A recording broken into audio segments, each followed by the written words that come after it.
I am Amadin Ogbewe. Now, tonight's episode is a quick one, a reaction to what we saw about a day ago, yesterday to be precise, with the release of an article by David Hundeyin, an investigative journalist, on the APC presidential candidate and his history, or alleged history, of ties to drug trafficking and drug peddling in the US and Nigeria by extension. Tonight, I'm joined by David himself to speak on his story and also possible investigations and thoughts on the 2023 general elections and the candidates we have at the moment.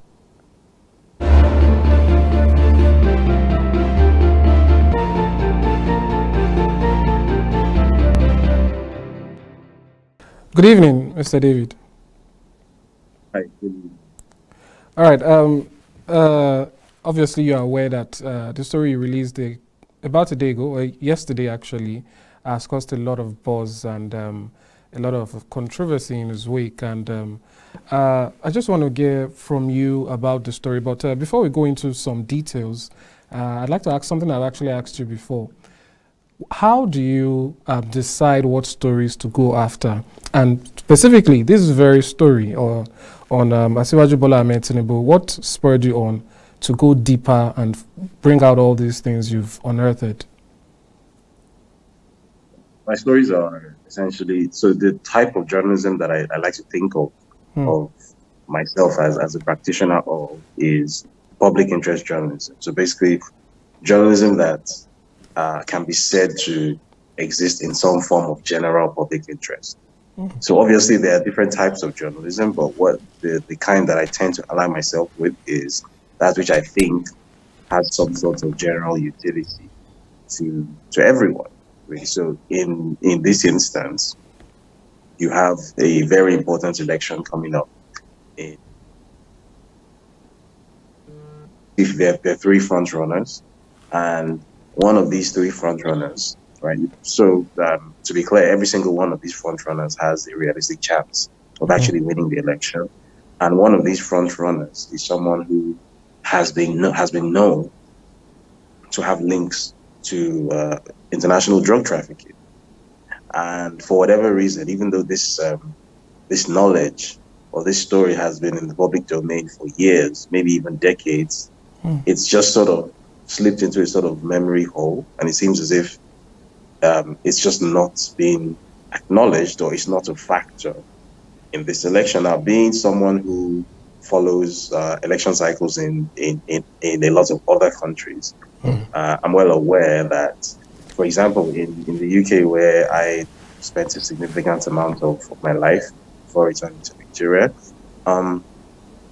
even the hint of a scandal like this, not even a scandal, of a scandal like this, would, first of all, that person wouldn't even have made it into any kind of significant public office, right? Because so the person in question, let's say Lagos is London, right? He had the equivalent office to becoming the mayor of London, right?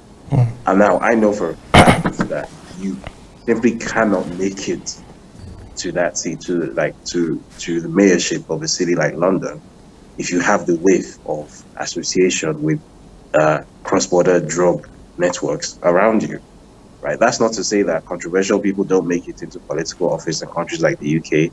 Clearly they do. I mean, we've been seeing the Boris Johnson saga of recent. Yes. But, you know, there are different levels and degrees of controversy, of scandal, right? There are some things which are just completely off the table, right? They're seen as absolutely unacceptable, and drug trafficking is one of those things.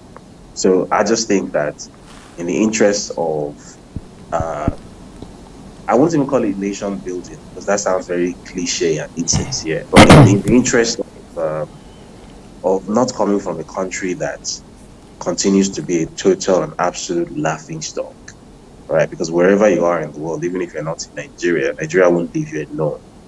Right? Even if you have another country's passport, Nigeria will not leave you alone. You're still known and identified and dealt with as a Nigerian, right? And even just being known as a Nigerian in some parts is even a different identity. It's a separate identity from being known as an African. Being African is bad enough, being Nigerian is a whole new other level of, you know, unpleasant profiling and treatment that you get. So in the interest of coming from a country which someday will not have this sort of stigma around it, I thought, right, now that you have this important election coming up, an election that will possibly determine the course of the country for at least another decade, basically, someone who has this level of baggage around him, at the very, if for no other reason than to signify to the outside world that we're not a group of animals here, right? That we actually do have something knocking around between our ears. Not everyone is a total and absolute moron. So even if that is the only interest that it served, let this story be told, right? That nobody reads it. Even if he ends up winning his election, even if all of that happens, let it be on record that this story was told, right? So that even if Nigerians go ahead and make a certain decision or make a certain choice to put a money laundering bagman for a drug trafficking ring into the most powerful office in West Africa, really, then let it be known that not everyone was on board with this, that there was a significant minority, at the very least, of people who wanted absolutely nothing to do with the very idea, concept of the Bola Ahmed Tinubu presidency. So that's why I did the story, right? So, and I think it's important to point out that the story was expressly and very, very pointedly intended to basically lay this thing there, right? The story was intended specifically to tell the story that not just that he was involved with drug trafficking, but that his entire background, his entire entry into politics, what funded his entry into politics in the first place, what funded him through the Nadeco years, what potentially even funded Nadeco, because he was a major financer of Nadeco, what funded his 99 governorship election run was, right? And it's very important for this story to be told so that Nigerians will know and that everyone around the world will know that if Nigerians choose to make this guy their president next year, then anything that happens, to be honest, as we say in Pidgin, anything you see may carry out like that, right? So that's what the purpose of this thing was. So, and the reason I'm pointing that out is that I've seen a few reactions saying, well, you know, you're biased. Why didn't you do something like this about the other two candidates? And the truth is that as much as the other two candidates, you know, they probably have their own baggage, but it's not on the same level. It's not on the same scale, right? So can we expect something of similar? You said? Can we expect something of this nature, possibly for the other two or the other major candidates? An expose on something? I can't. To be honest, I can't say for now. I haven't had that conversation with myself. As I just explained, the reason I did this particular story was because I thought that this particular possibility of someone like this becoming president was especially egregious on a level that was completely different to any of the other two, right? So I thought this one specifically is a story that needs to be told. So as to whether the other two stories will be told, to be honest, I don't think I'm the only journalist in Nigeria, first of all. And secondly, I've also been very open and very vocal about the fact that I am partisan, at least as far as this election goes. I have laid my cards on the table. The candidate I support is very well known. It's in the public domain. I don't hide it. So I don't think I'm the one to go write a quote-unquote expose on this candidate, you know, assuming there is something to expose. Right, because but don't you think people would expect that you do that? Even if I would say that, oh, in the interest of being objective, the truth is that how objective is objectivity, right? I don't believe in those sort of false concepts like subjective objectivity, right? These were the games that were played in the run-up to 2015. You had writers and analysts and journalists who were clearly sympathetic to Muhammadu Buhari, Hmm. going and doing these quote unquote analysis of Buhari, and they ended all of them, to a man, ended up basically endorsing this guy that, the fart he blows out of his backside doesn't stink. This guy is the best thing since sliced bread, and we've seen how that's turned out since 2015. So I'm not trying to be hypocritical. I'm not trying to be Tulu Bulnesi. That's not the goal of any of this. I've been very clear from the start about what my intentions here are, and that's not going to change. All right, but in that case, don't you think someone would expect, or people would expect that if you were objective on this matter, perhaps you would be objective enough to even put your own preferred candidate on a hotter seat, on a higher pedestal, and dig deeper into them? Well, first of all, I'd love to know who these people are. I think you could check your comment section. I think there are a couple of them there. Subjective objectivity, as I already said, isn't something I believe in. I believe that I have already been very vocal about the fact that I have picked a side, right? I have definitely picked a side. Now, that is not to say that I wrote a story because I picked a side, right? Because if I was doing that because I picked a side, that means that I would also have to go after the other person because they have three front runners.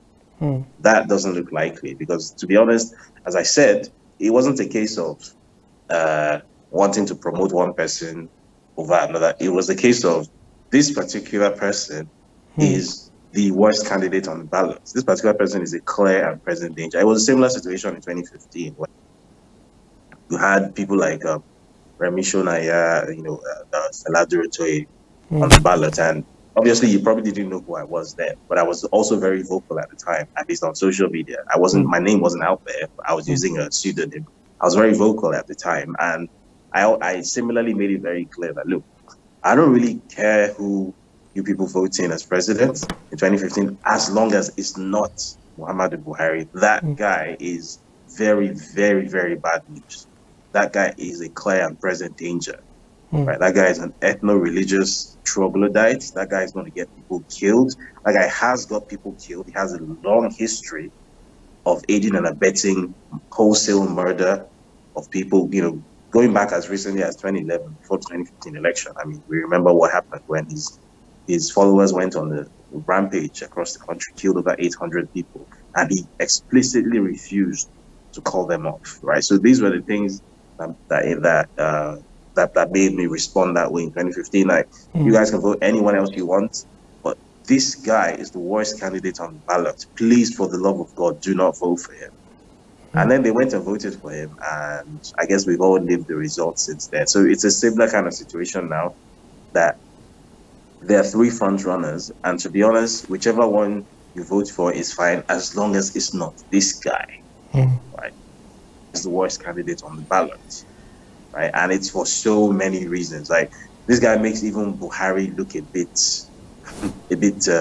tame and restrained, shall we say. This guy is bad news. This guy is what would happen if Pablo Escobar had been successful in Colombia when he tried to basically capture the presidency of that country. That's what this guy is trying to do. The conceptual offspring of Pablo Escobar, trying to do what Pablo Escobar himself couldn't do at the peak of his powers, right? So that's why this was done. So to be honest, I don't really want anyone asking me to go do this for that or do this because, like, again, I'm the one who gets to make the decision about what stories I work on. People don't get to stick me on anyone, so that's my decision to make. All right. I'm interested in the reactions you've gotten, not from persons who are in the middle or who have no part in it, specifically from the camp of this person, of Asiwaju Bola Ahmed Tinubu. Has anyone reached out to you? Have you had any kind of someone trying to contact you and speak to you about your story and all that, maybe that you should pull it down or something?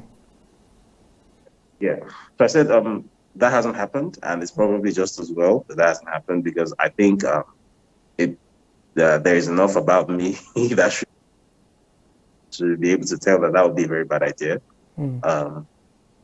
I I don't respond well to threats or intimidation. I don't respond at all to such things for a plethora of reasons. And to begin with, I mean, I'm literally living in exile, right? I have, I literally have an asylum certificate. So if you've already sort of driven me out of my home, you've already made me lose everything that I had, basically. So what exactly do I have left to lose, kind of thing, right? So which is not to say that I'm like fatalistic or I am just like reckless or something. That's not the case, but it is the case that I feel as if someone has to do it, and I have the circumstances that permit me to do it. So if anyone is going to do it, why don't I do it? Because if it doesn't get done in 3 years' time, when we have a president, Bola Ahmed Tinubu, God forbid,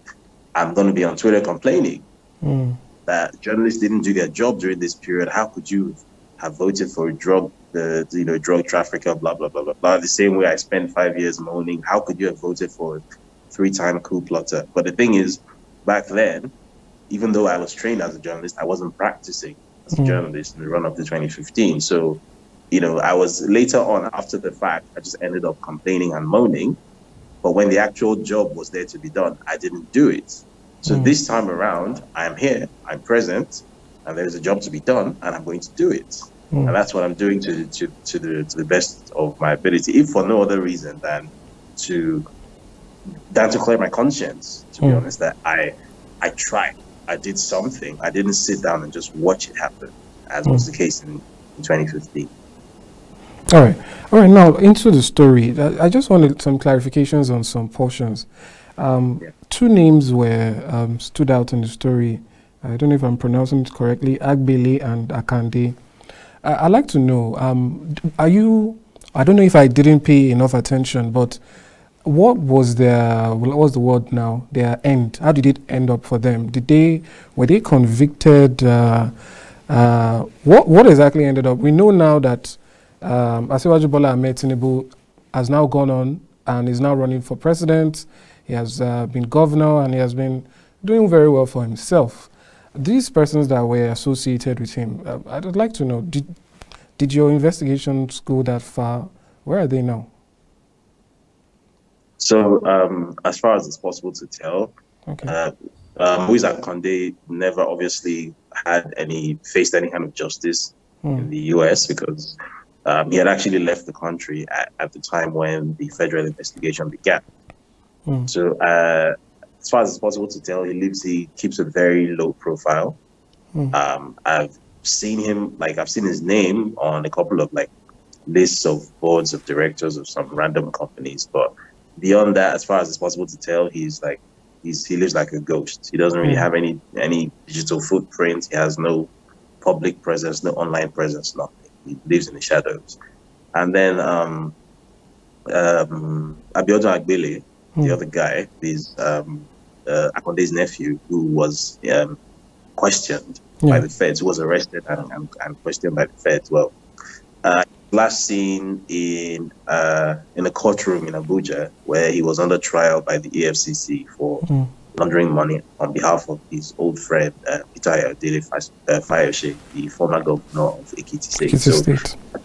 Yeah, as far as it's possible to tell, this guy was able to return from the US, probably served a lighter prison sentence that he would otherwise have served because he took a plea deal.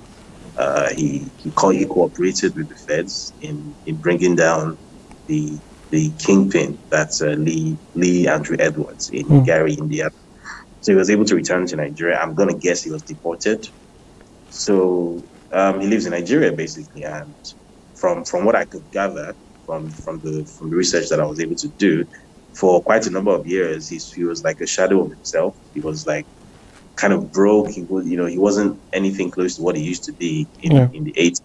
But after his old friend Ayo Fayose came into office, he kind of made him into like his money launderer, his bagman, right? Like a cash funnel. So, when that happened, then he was able to. He owns a nightclub in Ibadan called a Platinum Club.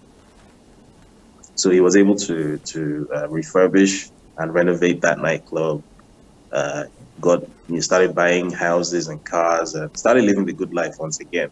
There's a story, I think it was on the Vanguard, where a representative from a real estate company was called by the EFCC to testify in his trial, and I think she testified that he spent something like 1 billion naira in a single 24-hour period on property.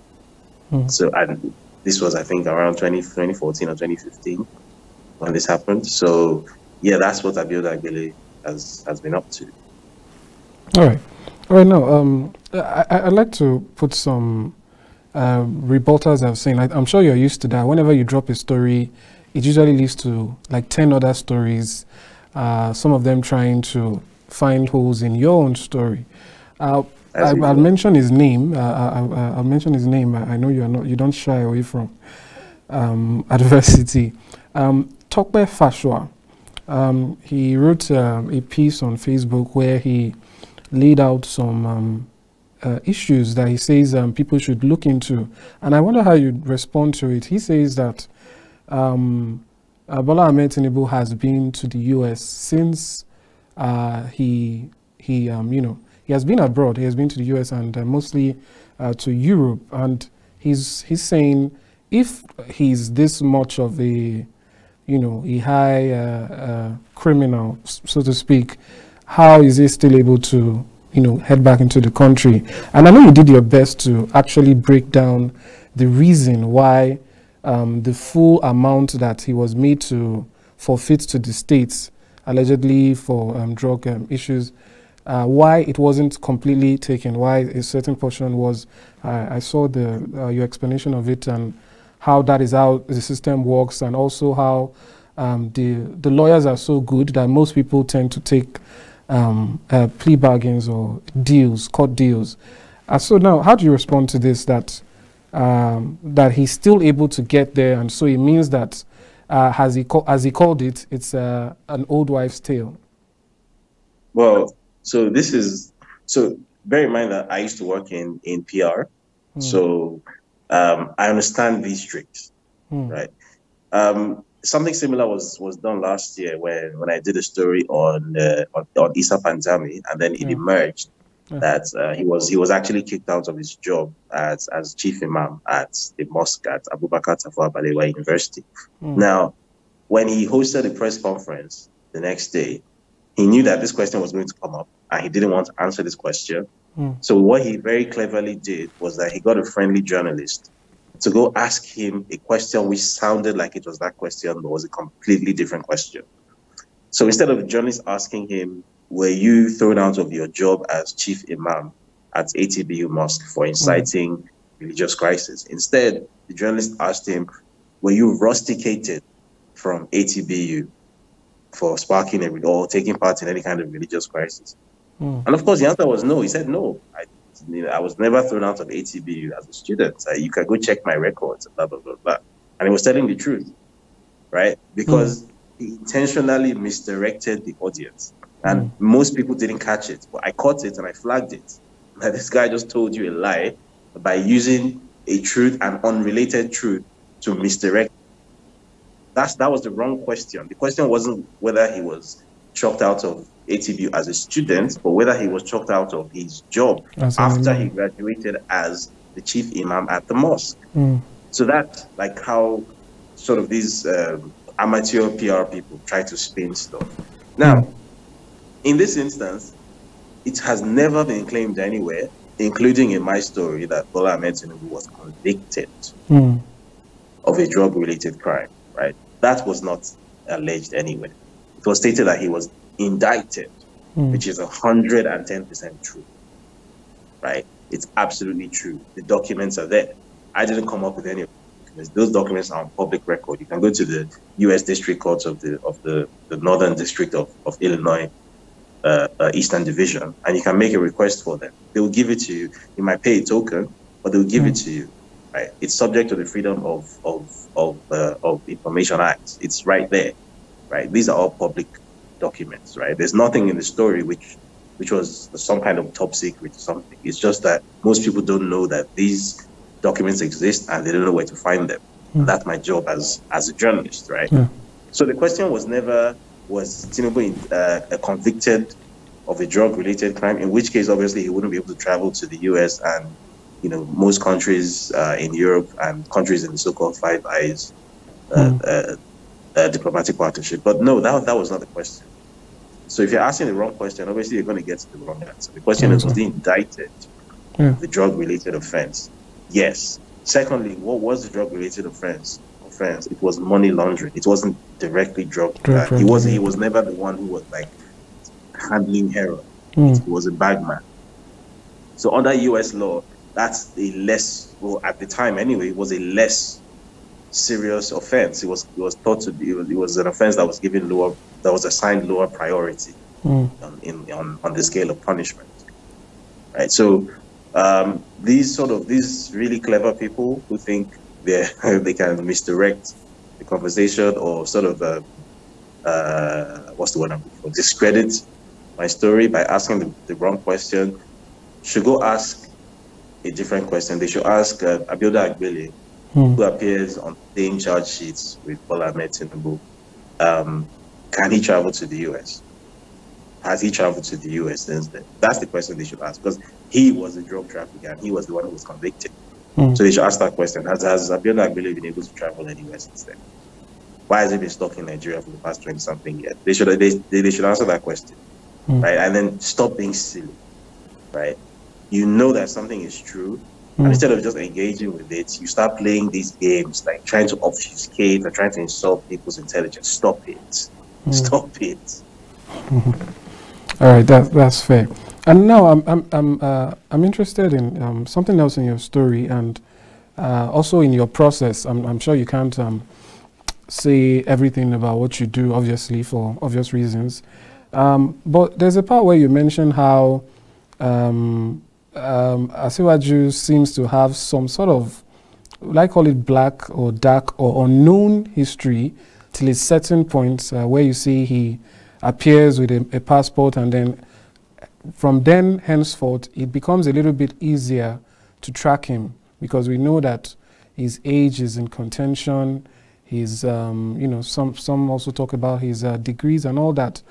So the question now is it harder as an investigative journalist to track things within Nigeria? Because going through your story, I saw loads of screenshots of documents, and I think most of them, if not all of them, were, you know, something you could get from the internet, usually from, let's say, the US or some other foreign country. What is it like trying to track things that happen within Nigeria where there's not a lot of documentation? You touched on the heart of the problem with doing journalism the way it deserves to be done in Nigeria. Nigeria first of all, has a big problem with documentation, with keeping records. So there are lots of things which happened, but which you simply can't prove that they happened because records were not kept. This goes all the way up to the presidency. There were decisions that were taken in 1993. There were conversations that were had at the so-called Supreme Military Council. There were all sorts of things that should have been documented, and no records were kept. It was just, this person told this person this thing, and something was done. And that something that was done had real implications for millions of people. But later on, someone will come out one day, 15 years down the line, and say that, are you aware that this thing, and he will just say it in passing, maybe in a newspaper interview or something, that this thing that happened was because this A told B this. And then you reach out to this person that, okay, how can I get hold of documentation proving that A told B this? And it's like, you're not going to find any.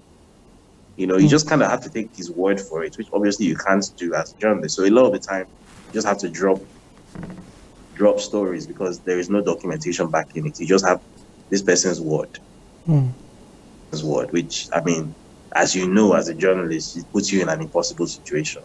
Even if you believe what is being said, if you can't prove it, you can't publish it. It's as simple as that. So there are so many things like that. In the US, on the other hand, where they have a not just a Freedom of Information Act, but they have a proper culture of documenting things, because it's not even all those documents in that story that were subject to the Freedom of Information Act. So the real estate records, for example, are not subject to Freedom of Information in the US. But all those counties, Prince George's County in Maryland and the other ones that I mentioned, they kept those records, and not just kept the records. When internet use became widespread, they digitized their records because they were able to be forward-thinking enough to realize that someday, people might want to be able to access these records at very short notice. And you can even charge them for doing that, because it's not free, by the way, you have to pay, right? So you pay your $10, your $15, your $30, and you gain access to all these databases of very, very useful information. It's just there at the touch of a button. In Nigeria, to get that information, you spend months, literally months, going to the land registry in Lagos in person, because, I mean, you can't do an online search. They claim you can, you really can't, actually.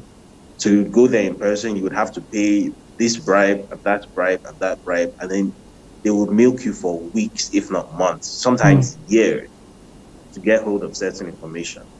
So doing this kind of work in Nigeria becomes really frustrating, because just getting hold of documents, getting hold of stuff is just so difficult.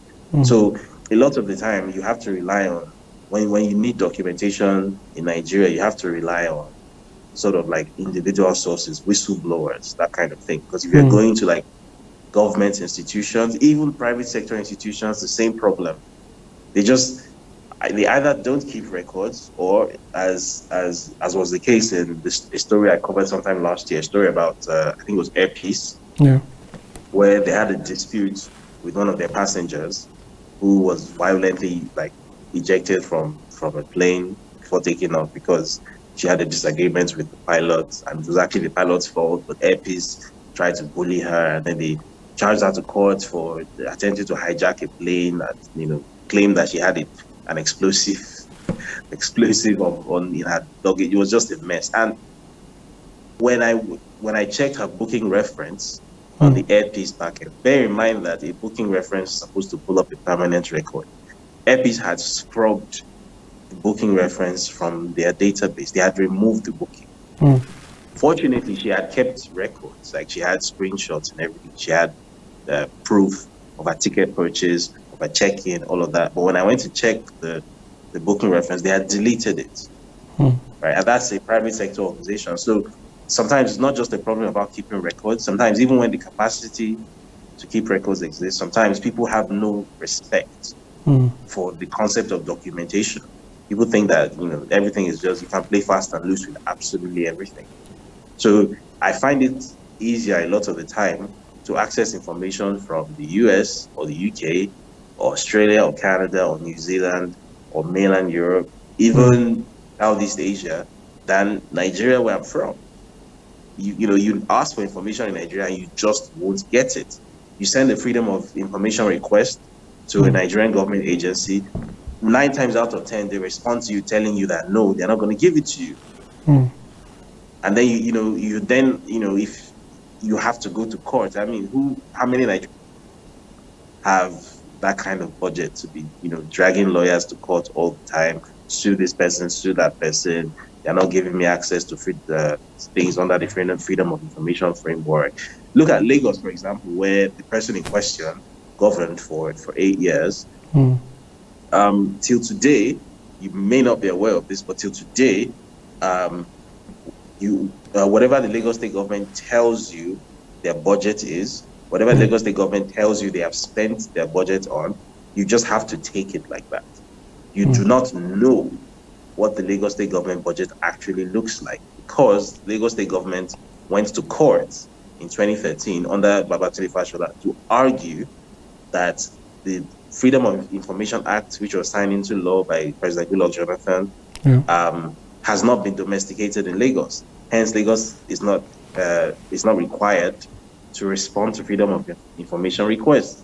And what is the only possible meaning? What's the only possible reason why a state will go to court to insist that its records should not be made public? What is the only possible reason the state would want to do that?